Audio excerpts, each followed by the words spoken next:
Hi, my name is Desiree Dyke, and I was moderating the resource collaboration subgroup. Basically, we started the discussion off by talking about or identifying services that are provided in the Rochester area for either youth or for homeless youth.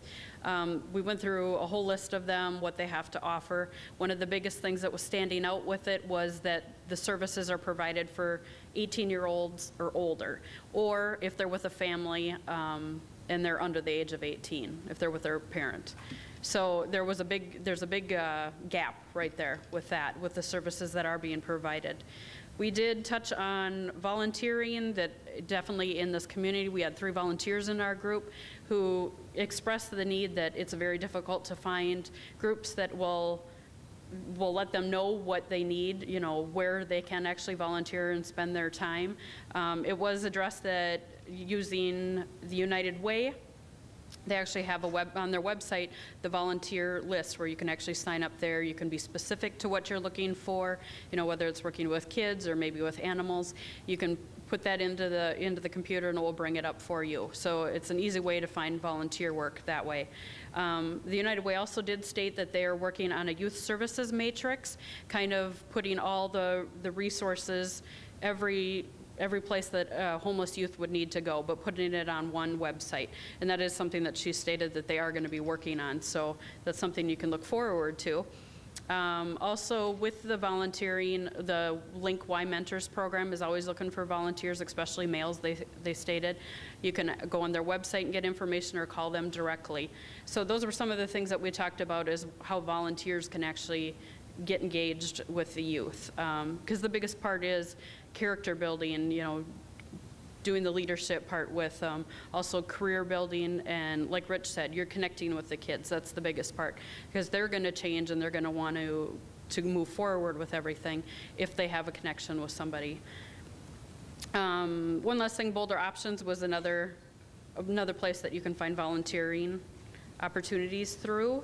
We also talked about how youth actually find the services in our community. The individuals that actually move here from a different state and they don't know anybody here, how do they find out what they can gain through services? One of the big ones was using the 211 through the United Way. You can actually talk to a social worker directly on the phone, and they can guide you through if it's housing or if it's medical. Maybe you need to get connected with the social services part of it, or food stamps. They can direct you specifically to those areas and give you the information.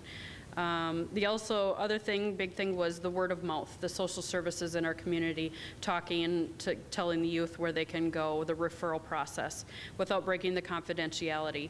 One of the big parts of this breakout was to get everybody aware of the other resources that each other has, the services that they provide, and kind of going forward with that, making sure that everybody shares that with the youth they come in contact with.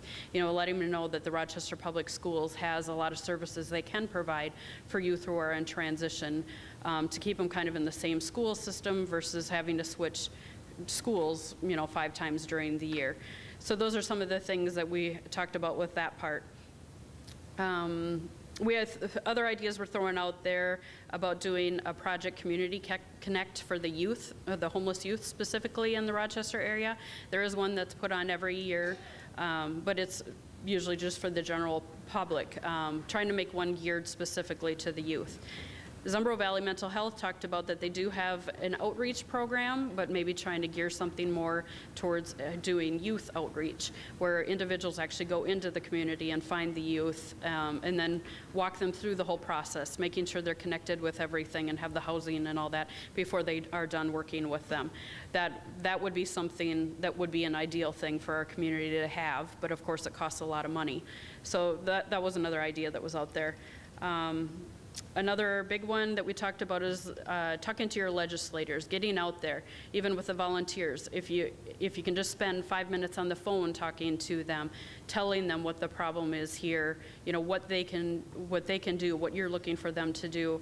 It was mentioned that there was, you know, housing programs that can be identified, other services. I can't think of the name of the bill you were talking about. Long-term total supportive service fund. You're talking to me. Yeah. Okay. Yeah, you know, there's lots of bills out there that they're trying to address, and the more we get people talking about it and addressing it with them, hopefully the more it will go through. Also, the Continuum of Care offers action alerts. So if you're interested in that, I don't know if Mary Yulin Evans is still here, but you can actually get on their emailing list so they can send you action alerts of what's going on with the legislators. Certain bills that are up, it gives you the complete description of them.